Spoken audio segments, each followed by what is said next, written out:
away. I'll go ahead and ask this one. How disruptive is it to your offense when you lose a quarterback unexpectedly like you've had? That's part of football. I mean, that's why we try to get our team as deep as possible. So, the game of football is violent, so injuries can happen. So we can't just rely on one player to make it work for us. Fortunately for us, there's a lot of guys I think can play, and we wanted depth, and so I think the quarterback in every position, we feel good about our depth there. Well, Keanu's not the first Utah player to transfer to BYU. He won't be the last. How do you help a guy like that who just had to deal with this incessantly compared to maybe some other players? Yeah, if anyone knows Keanu, there's a high level of respect and love that he has for the University of Utah. I mean, it helped him get to where he is at now, and I think that I can understand that. I feel the same way. So I don't know exactly what's being said or what's out there, but I know that Keanu loves Utah, and I know that he appreciates them. I know that his family feels the same way. I hope people can understand where he's coming from and why he made the decision that he did. It's not a popular one for a lot of people to understand, but I feel like he's feeling really comfortable with us. I mean, he's already established himself as a leader for our program. That's why we brought him here to the Media Day, and this is I think it's a great setting for him where he can really thrive and kind of talk his way and explain his story a little bit. But at the same time, I think what do you want him to say? This guy's a great player, and he has a lot of appreciation and respect for where the school that he came from, who happens to be our rival. I have the same respect and love for them too. So, but there's a fine line between humility and confidence, and I think sometimes people take things out of context. But if you know his heart, you know where he's at. I think everybody can understand that. So I hope people just kind of ease up a little bit and try to put yourself in his position. And and a lot of people will say, yeah, he did that to himself. Yeah, but there's a reason for it, and I think he feels comfortable with that. So, this is my job in recruiting is I want to get it right the first time. A lot of guys that we have coming back to us in the portal are guys that we recruited before, or for one way or another they didn't choose BYU at that time.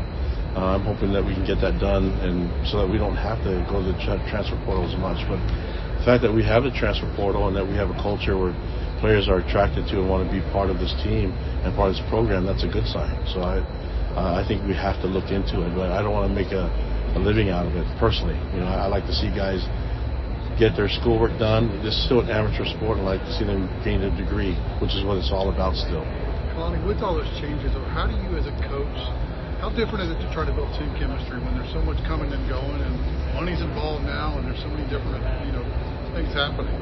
Yeah, I think the goal for me is to focus on the culture, focus on what I can control. I think if you're focused on money, then that's what the culture will become about. These young men just have an opportunity with RevShare now and with NIL to make money, and so their education just becomes a little fast forwarded. Back when I was younger, we didn't know anything about taxes until you learned the hard way, which is you get your W-2 check and you're like, wait, what happened here? Well, congratulations. That's a welcome into life, right? These guys now have to understand what a W-2 is, but also what a 1099 is, what tax breaks are, and things like that. But they should also learn it's our job to teach them investment funds and think about retirement.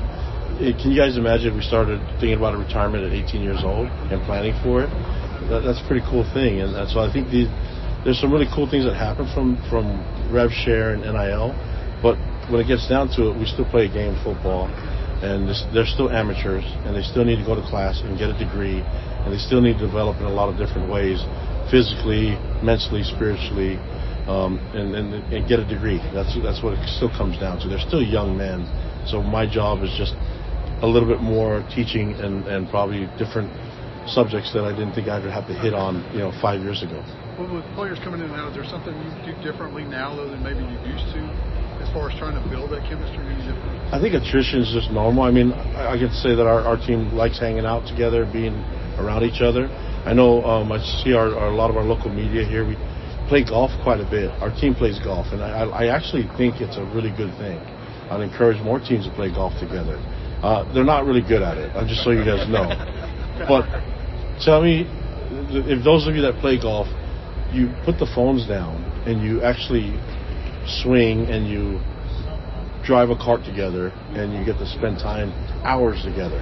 And so you really have to like the person to do that, and to do it over and over and over again. And then comes this connection, camaraderie, brotherhood, a love that you share with each other. So in the past, you've done that in the weight room, and you survived the punishing runs and the workouts, and that kind of binds you together. But you have to find other ways to bring these guys together, because I think it's going to manifest itself on the field too. So, but a lot of people don't want it to be about that. They want to focus on other things. That's great.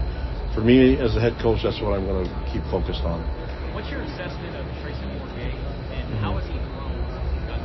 Yeah, Tracy Bourget's been in our program for quite a long time now, and seeing his talent and seeing him physically get better and get stronger. But all those quarterbacks have something in common. They can all throw the ball. So that's the one prerequisite that we have, is that you have to be able to throw the ball. How you do it and your skill set is going to be unique to what you do. Luckily, we have an offensive staff that's been put together, and an offensive coordinator and play caller that's been there for a long time, and we've been through quarterback battles before. So this isn't like a brand new thing. We've seen quarterback battles and compete. I mean, this time last year it was between Gary Bohannon and Jake Retzlaff, and so we've been through that before. We've had quarterback battles when Zach Wilson won the spot, Jaron Hall, Jake Retzlaff. So this isn't new to us. Luckily, I feel like we have an offensive system that A-Rod has been able to establish where the players can all be themselves. Tracy Bourget can play his best style of football, and then we can model the offensive scheme and strategy according to his skill set.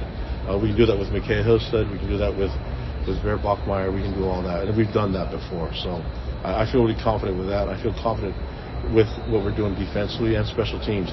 We're able to retain our entire coaching staff, which I don't think a lot of people are talking enough about.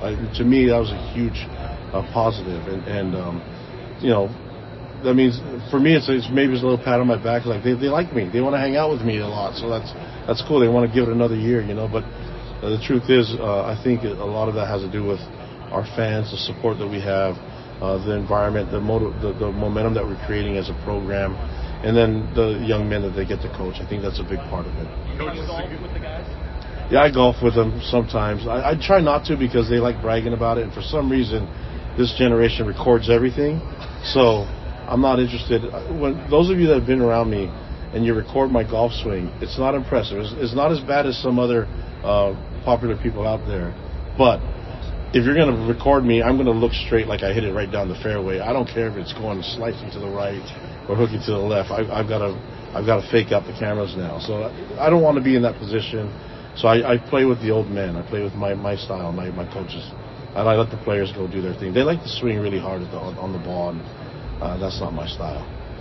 So what are the questions? Coach, it's a good problem to have, but you're managing the expectations that come from an 11-2 season instead of a 5-7 season. How are you doing that? Does it change?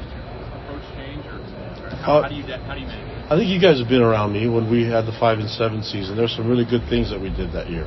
I don't think you just trashed that whole year because it didn't work out in our favor. There's some really cool competitive games that we did. It's taking that season and then learning from all the mistakes that I made as a head coach. I'm still learning. I mean, I'm going in my 10th year as a head coach. I can tell you now, going in my 10th year compared to going my first year, I feel a lot more comfortable in this role. There's a lot of things that I learned along the way. Some of them were just the school of hard knocks, where you just like the experience is tough and some of them embarrassing. But I'm not against learning. So if it means that I get embarrassed and I make bad decisions, I'm going to own up to it and try to figure it out. But I'm also trying to figure things out more. I'm trying to learn as much as I can. I've learned quite a bit from so many people, specifically the players. They've been. I mean, their football IQ is amazing, but their connection and their love for the game and love for each other, I mean, that's something that I really thrive on. And then kind of being around the fans. I mean, if you're a good fan, you're going to have an opinion. I don't mind hearing them all out. I was on a cruise with all BYU Cougar fans, on a cruise for a week. They gave me a bunch of advice. They gave me a bunch of opinions. I didn't mind it at all, man. This is what I love to do, and so this is a really cool experience for me. The fact that we went 11-2 last year, it just means that we were able to win some of the closer games that we lost in the 5-7 year. So the attention to detail becomes, how do we keep improving? Not thinking about the end result, I'm thinking about how can we get better as a program.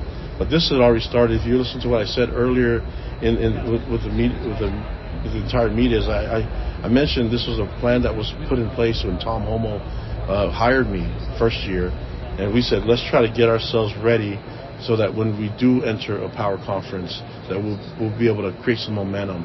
This was all Tom's vision. I'm lucky and honored that I became part of that and part of the plan.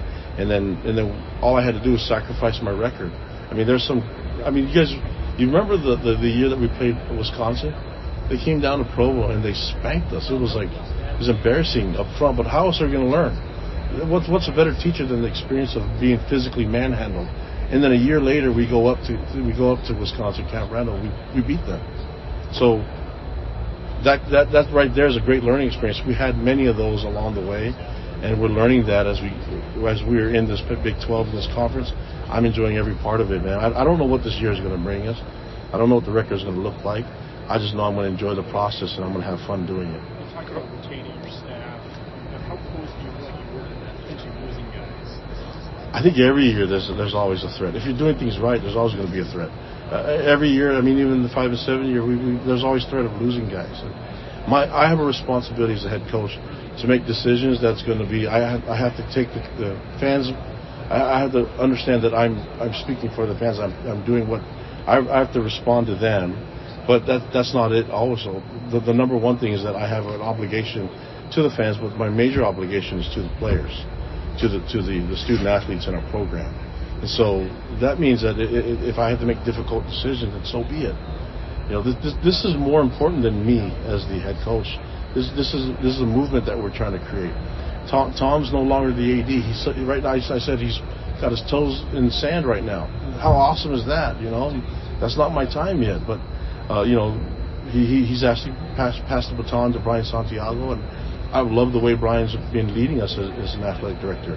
The entire administration, there's a movement happening, and everything's done deliberately. It's not just by chance. We've got to keep intentionally moving and intentionally applying more pressure for us to get better. How would you describe the challenge of stopping quarterbacks in this league? The challenge what? Of stopping quarterbacks in this league with the class.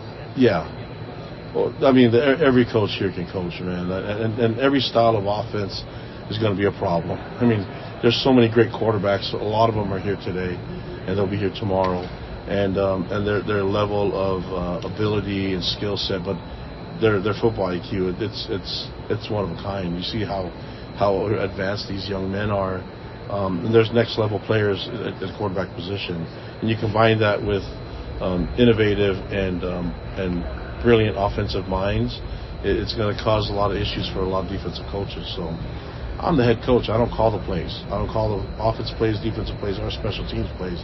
But I like them all. I just want our coaches to choose the right mix that's going to get us the best chance for victory.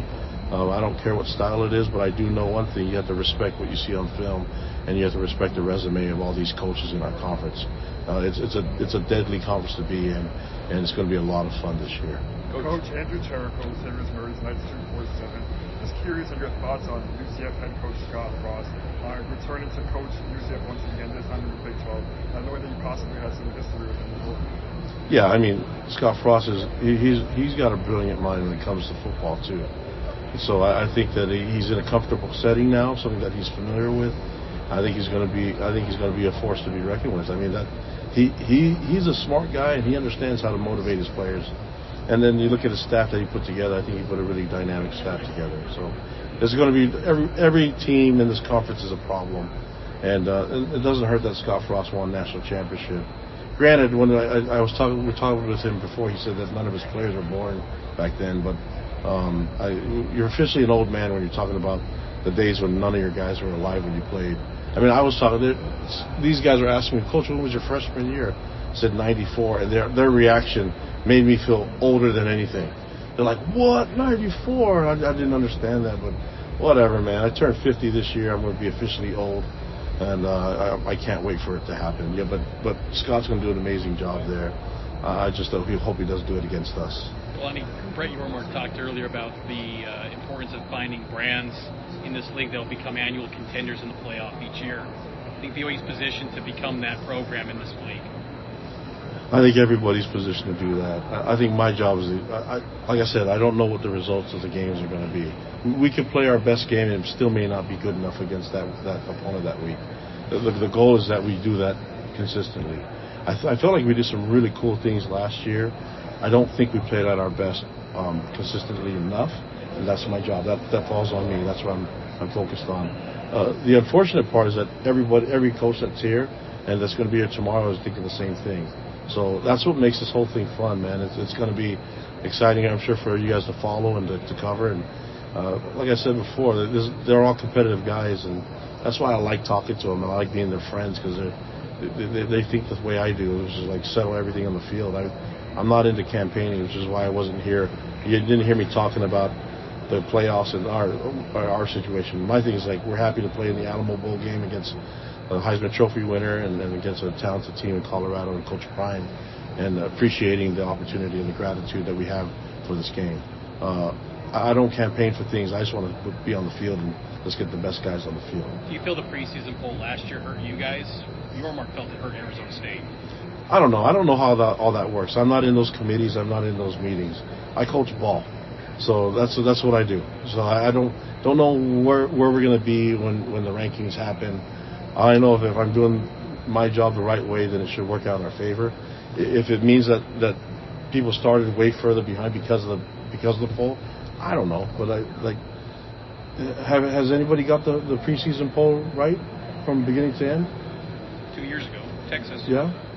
So someone got it right from 1 to 25? No. Oh, okay. So that's what makes college football really exciting, right? I mean, I don't think anybody's even got the bracket right for March Madness. So the intrigue is that I see where Commissioner Yormark's talking about. I think everybody sees that. I'm like the coaches here. Let's settle it on the field. I don't have a problem with it. We've played 3 non-conference games. I would love to play an ACC team, an SEC team, and a Big Ten team. Line them up. Let's do this. Why can't we do that? Coach, how did you get a BMX rider and a former high school receiver to become one of the best linebackers? That's kind of how it works, right? You just kind of like, well, Jack, that's pretty cool that you can be a BMX rider, and I mean, I've always thought that was something that I would love to have done back in the day. You know, when you're little and you're riding your bike around thinking you're jumping these jumps, and then you see someone really do it, and all I did was go off a curb. That guy's he doesn't fear anything, and so when you put yourself and your body through all the risks that he does with a bicycle, I think being out here and chasing down the quarterback makes it a lot easier on him. But his motor that he's able to rely on, I mean, his explosiveness, that's something that I think Jay Hill's done a great job of utilizing his skill set. And then looking at Isaiah, I mean, Glasgow, when he was a receiver, it's hard telling a receiver in high school that you're going to play linebacker someday. So you start by telling him he's a safety, then you just kind of like give him an idea of what we knew there was going to be something special about him, the intensity that he played the game, and then how he was. I don't know if he was utilized enough with his skills and with his advantages, but the fact that he can run how he runs and he's extremely physical, that's hard to put together. Luckily, Jay and I have had experience in seeing those guys and projecting guys in that position and projecting them to the line of scrimmage or into the front 7. How has NIL and revenue sharing impacted your program, especially on the recruiting trail? Yeah, I think NIL and rev shares, I mean, that's everybody has to adjust to it. I think all we've done is added a general manager, so I don't need to know how everything works. I know some coaches do it that certain way. I don't have to know which bus is going to pick us up and take us to the stadium. I don't need to know all the details of everything. What I do like is you tell me what you think we can get done, and I like the ideas and the way we go. Same thing with the offensive coordinator, defense coordinator, special teams. I don't call every play, but I've never seen a trick play I don't like, and I don't mind fakes on 4th down, and I don't mind being creative on defense with blitz packages. So test me, try me out. So I asked our general manager and our support staff to be creative and try to find ways to give us an advantage, and that's that's their department. That's their expertise. I want to delegate and trust my staff to do their job. Speaking of play calling, just talking with Scott Frost about being back in the Big 12, what's one piece of advice that you would give him about today's Big 12? Oh, he already knows ball. I mean, he can see it on film. I think a lot of people will say just be ready for the physical play, but Scott understands that. He knows that. I mean, look, you see how big he is and his style of play. That guy is an amazing quarterback and was really physical. So he understands the game better than a lot of people think. But what areas have you seen Aaron Roderick evolve as a play caller running your offense? Yeah, I think we've all kind of evolved. We're all older now, so we're getting there, you know, and we kind of put in some time, had some experiences, and I think that, like I mentioned before, he's able to create so many different styles of offense.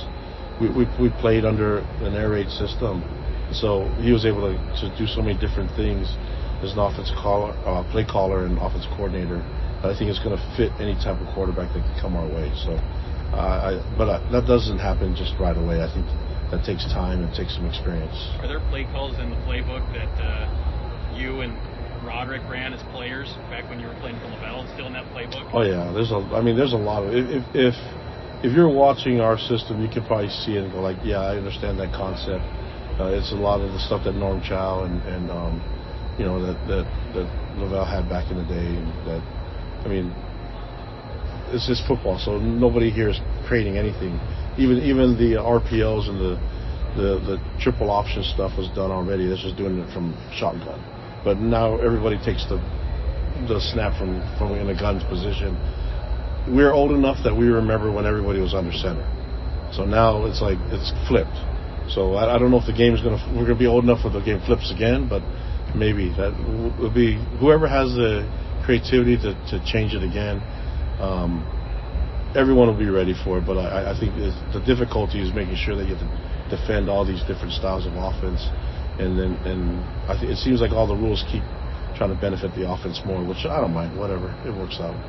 You touched on this a little bit, but in a league with so many quality quarterbacks and established quarterbacks, do you feel like you guys kind of need to maybe catch up for some lost time, being that you're now in a position where you do have questions around that position going into training camp?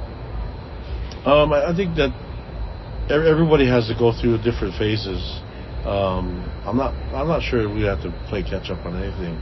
It's the conversation will be who deserves to play. That's in every position. There's competition. We just happen to be in a position where we have to choose a quarterback that's going to be ready to roll. How good or how confident, I guess I should ask, do you feel about McKay or Trayson, or I don't know if you've had a chance to look at Bear very much since he got here a little bit later? Yeah, if they're in our program, I have confidence that they should be able to handle it. I mean, why bring them onto your team if you don't think they can play? So yeah, my goal though is to create a system where we can see who earns the spot, and I only know one way I play the best. So if you want to know how I play favorites, whoever's the best will play and will be start for us. That's at every position. And if you're a starter, then you better be ready for the guy behind you that's going to be hungry to take your spot.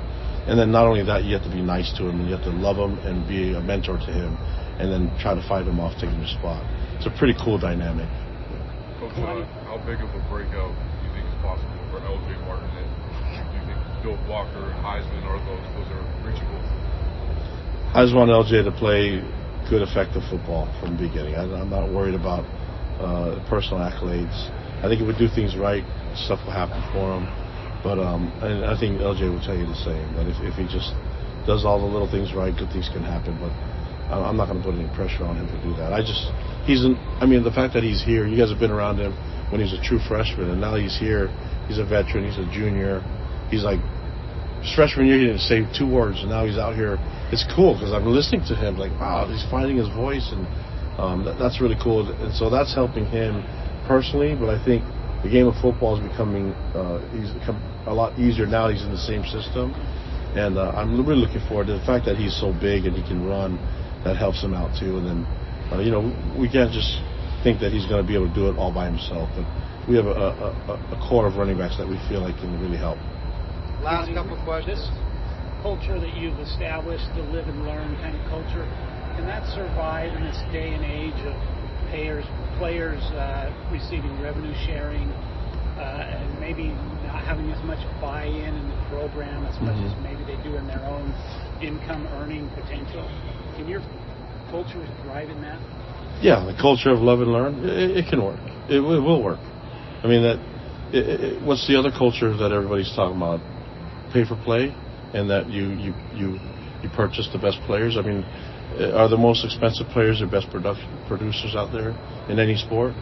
I mean, whoever signs the highest salary, are they those guys, or my focus, if the focus is on money, and that's your culture, then let's see if that works for you. I'm not going to coach that way. All rev share means that these guys get more money in their pockets than we did when we played, and that they have opportunities, and I'm happy for them. But more money doesn't mean that everything's going to be fixed. They have to receive the education. I mean, if you look at it, money causes a lot of issues and can be a huge distraction. What we want to do is eliminate that from entering into our culture. Obviously, people will talk about it. I don't want the focus to be on that. I want it to be like, if you play football, you get an opportunity to make more money than I did. And I want to be the old guy saying, oh, my check used to be $750 a month, and now you got all this stuff. But if you don't educate them on how to use their money and budget, like what do you need to live off of? These guys make a lot of money a month, and so teaching them about the future, things like that. Education is going to allow them to learn, right? So my focus isn't on the money. It's creating longevity and creating an opportunity for you to think about your future and not living in the now. And then if you love ball, come to BYU. It's a place you can be focused on football completely. You can make sacrifices. You have a small window of time that you can play football, be all about ball. If not, then go somewhere else where you can party. But you don't love ball, like, you want to go party and have that experience, that's great. But I want guys that love ball and want to be in this culture. So it's finding the guys that want to be here for the right reasons. And sometimes that doesn't mean that we might have to tell some guys no, and this won't be the place. And I'm okay with that too. I want to coach the guys that want to be here and be here doing it our way.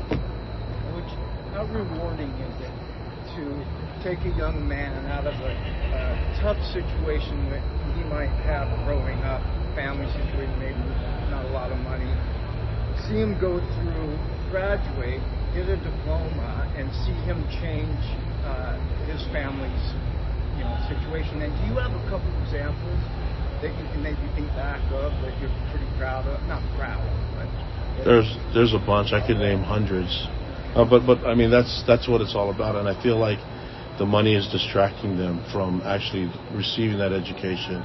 And all the transferring that people are doing. When you transfer from one school to the next, you lose credits. They don't all transfer for you. So how many of these guys are really focused on getting their degree? And then creating a network for yourself where you can actually work in the community and have a profession other than football. Eventually it's going to end. I mean, not all of us can be like Tom Brady and just decide when we want to retire. You know what I mean? But it's inevitable. The game of football will end for everyone, and it's usually when you don't want it to. Now, what plan do you have? So someone that's thinking only about money and what they get the here and now, this isn't going to be the right program for them. But if you want to start an investment fund, or you want to start thinking about your future and plan for yourself later on in life and see that your money can really work for you, come here. Then I can work with you. But if it's like, nope, I got to receive my money now and this is it, that's not going to work. This is not the school that will really work with. And this isn't the football program. We're in alignment with what we do as a school and what we do with our church affiliation, the Church of Jesus Christ of Latter-day Saints. So we're going to continue that way, and there's a lot of people that want to be here for those reasons. Kalani, last question. Some of your best teams have started off the season with a quarterback battle, 16, 20, you can go through the list, but what is it about a quarterback battle to start a season that kind of brings out the best in your teams during your time here at BYU? Yeah, the guys will rally around it. They'll rally no matter who the decision is and who the player is.